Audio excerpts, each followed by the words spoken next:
নমস্কাৰ বন্ধুসকল, আজি আমি আপোনালোকৰ লগত আলোচনা কৰি লৈছোঁ আছাম পুলিচৰ ড্ৰাইভাৰ। যে আছাম পুলিচৰ ড্ৰাইভাৰ কনিষ্টবলসকলৰ দৰমহা আৰু ট্ৰেইনিং কেনেকুৱা ধৰণৰ হ'ব বা তেওঁলোকৰ চাকৰিটো কেনেকুৱা ধৰণৰ হয়, আৰু এতিয়া আমি আলোচনা কৰিম। প্ৰথম কথাটো হৈছে আছাম পুলিচৰ ড্ৰাইভাৰ চাকৰিটো এটা খুব ভাল চাকৰি, আৰু সেই চাকৰিটো আপোনালোকৰ UB, AB সেই ৰেংকৰ দৰে, মানে খালি আপোনালোকৰ ডিউটিবিলাক হৈছে গাড়ী চলোৱাত। আৰু যদি আপোনালোকে নিশ্চয় কোনোবাই চাকৰি পাইছে তেতিয়াহ'লে আপোনালোকে গম পাব, আৰু কোনোবা যদি আপোনালোক তাত কৰা আছে গম পাব গভৰ্ণমেণ্ট ড্ৰাইভাৰবিলাক কিমান ভাল হয়। আৰু যদি সুবিধা ক্ষেত্ৰত চাবলৈ যাওঁ, অসম পুলিচৰ ড্ৰাইভাৰ কনিষ্টবলজন আপোনালোকে চাব, অকল ড্ৰাইভাৰ বুলি ওলোৱা নাই অসম পুলিচত, ফৰেষ্টৰ কথাটো অলপ বেলেগ।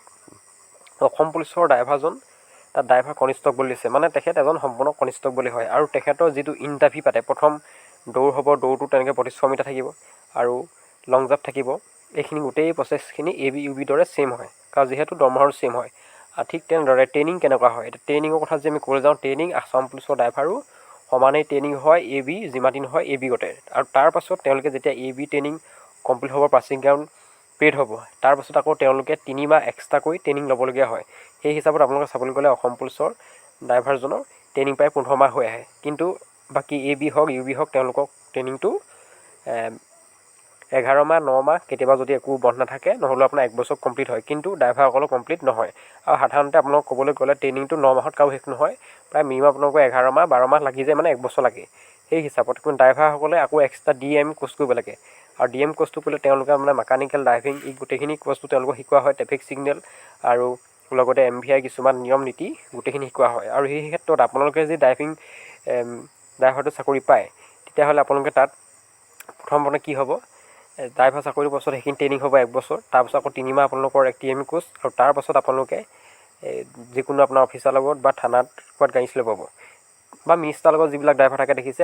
আৰু সম্পূৰ্ণ আপোনালোকে ইউনিফৰ্ম পিন্ধি থাকিব লাগিব। যেতিয়া আপোনালোকে বেটেলিয়ানত থাকিব, বেটেলিয়ানৰ পৰা গাড়ী চলাব, তেতিয়া আপোনালোকৰ সেই বেটেলিয়ানটোৰ নাম লিখা থাকিব। আৰু যদি আপোনালোকে থানাত থাকে, তেতিয়া আপোনালোকৰ সেই AP বুলি লিখা থাকিব, মানে 19 APBN লিখা নাথাকে, ধৰি লওক তেতিয়া অকল AP বুলি UB পুলিচৰ কথা লিখা থাকিব। সেই হিচাপত আপোনালোকৰ চাকৰিটো খুব ভাল হয়। আৰু যদি আপোনালোকে তেতিয়া সেই চাকৰিৰ সময়ত নোৱাৰে তেতিয়া গাড়ী চলাব, তেতিয়া আপুনি কোনোবাজন অফিচাৰক যদি কয়, বিষয়াক কৰে বা SPক ক'লে বা আপোনালোকে আমানক কয়, তেতিয়া আপোনালোকে আকৌ সেই জেনেৰেল যেনেকৈ বেটেলিয়ানৰ AB নিচিনা আপোনালোকে আৰ্মছ লৈ ডিউটি কৰিব পাৰিব।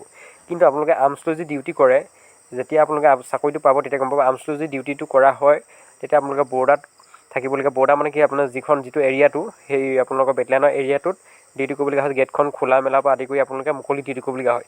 কিন্তু যদি আপুনি ড্ৰাইভাৰ হয়, তেতিয়া আপুনি মুকলি ডিউটি কৰিব নালাগে, আপুনি আৰামত গাড়ীখন চলাই যাব পাৰিব। তাৰপিছত আপোনালোকে আকৌ গাড়ীতে আহিব পাৰিব, আৰু আপোনাৰ কোনো ৰাস্তাত ৰখি থাকিব নালাগে। আপুনি গাড়ীৰ ভিতৰতে শুৱে বহে খাই যি কৰে কৰি থাকিব পাৰিব, খালি দৰকাৰ সময়ত আপোনালোকে সময়ত যাব লাগিব। সেইখিনিয়ে মেইন কথা, আপোনালোকে পাৰ্টিটোক বা অফিচাৰকেইজনক নিব লাগিব, আৰু ড্ৰাইভাৰ নহ'লে কোনো এটা ফ'ৰ্চ নচলে। সেই ক্ষেত্ৰত অসম পুলিচৰ ড্ৰাইভাৰটো আটাইতকৈ এটা ভাল চাকৰি। মোৰটো হিচাপত সেই চাকৰিটো ABতকৈ বহুত ভাল হয়। আৰু কথাটো হৈছে কি, আপোনালোকে ABটো যাব পাৰে সেইটো কৰি পিনি, যে আপোনালোকে খালি চাকৰিটো সোমাই লওক, আৰু এইটো 4th গ্ৰেডৰ নহয়, আপোনাৰ 3rd গ্ৰেড। কিন্তু এই চাকৰিটোত আপোনালোকে যে সোমাব, দৰমহা কিমান, দৰমহা যদি আপোনালোকৰ চাই, ABয়ে যদি আপোনালোকৰ ট্ৰেইনিঙৰ সময়ত 28,400 বা 600 টকা পায়, তেতিয়াহ'লে আপোনালোকৰ সেইজনো কনিষ্টবল ড্ৰাইভাৰজনো সিমানেই দৰমহা পাব। কিন্তু ফৰেষ্টৰ ক্ষেত্ৰত বেলেগ আছিলে, ফৰেষ্টৰ এটা ফৰেষ্ট গাৰ্ড ড্ৰাইভাৰ আৰু এটা ফৰেষ্ট কনিষ্টবল ড্ৰাইভাৰ। কিন্তু ফৰেষ্ট কনিষ্টবল ড্ৰাইভাৰখিনিৰ ট্ৰেইনিংটো খুব কম দিন হয়, আৰু আছাম পুলিচৰ কথাটো সম্পূৰ্ণ বেলেগ। অসম পুলিচৰ ড্ৰাইভাৰ বহুত কথা, অসম পুলিচটো সম্পূৰ্ণ বেলেগেই হয়, ফৰেষ্টৰ লগত নিমিলে, কাৰণ অসম পুলিচে গোটেই ল এণ্ড অৰ্ডাৰ ডিউটিখিনি কৰা যায়। আৰু ইয়াৰ পিছত আহিলে ড্ৰাইভাৰ চাকৰিটো বোলে আটাইতকৈ কঠিন হয়, যদি আপোনালোকে যিসকলে দিছে গম পাইছে। কাৰণ আপোনালোকে যেতিয়া দৌৰ চৌৰ ফিজিকেলি পাছ কৰিব, পাছ কৰাৰ পিছত যেতিয়া আপোনালোকৰ নাম আহিব, তাৰপিছত আপোনালোকে স্কিল টেষ্ট আকৌ ভাইভা দিব লাগে। স্কিল টেষ্টটো দিব যাওঁতে আপোনাৰ ভাইভা প্ৰচেছ যিকোনো সুধিব, তাত পাছ কৰাৰ পিছত আপোনালোকে ৰিটেন এক্সাম পাছ কৰিব লাগিব, আৰু ৰিটেন এক্সাম পাছ কৰিলে আকৌ ভাইভা দিব। ঠিক তেনেধৰণে চিলেকশ্যন হয়, বহুত কঠিন হয়। আপোনালোকে এতিয়া নিশ্চয় গম পালে যে কিমান এটা কঠোৰ হয়, মানে 3টা 4টা পৰীক্ষা দিয়াৰ পাছত আপোনালোকে যাবলগীয়া হয়, আৰু সেইটো প্ৰচেছটো বহুত এটা দীঘলীয়া হয়। আৰু আপোনাৰ দৰমহা পাতিৰ ক্ষেত্ৰত সম্পূৰ্ণ ভাল। চাবলৈ গ'লে আপোনালোকে এজন AB কনিষ্টবল যেনেকুৱা এজন ড্ৰাইভাৰ কনিষ্টবলৰ একেই সমান পাৱাৰ আৰু সমান তেওঁলোকৰ ডিউটিটোৰ ক্ষেত্ৰত খুব আৰাম হয়, আৰামদায়ক। তেওঁলোকক ইমান বেছি এটা ৰাস্তা ৰ'দে বৰষুণে কৰিবলগীয়া নহয়। আৰু সেই ক্ষেত্ৰত আপোনালোকে সোমাই লওক, চাকৰিটো খুব ভাল পাব কৰি, আৰু দৰমহা পাতিও ছেইম একেই হয়।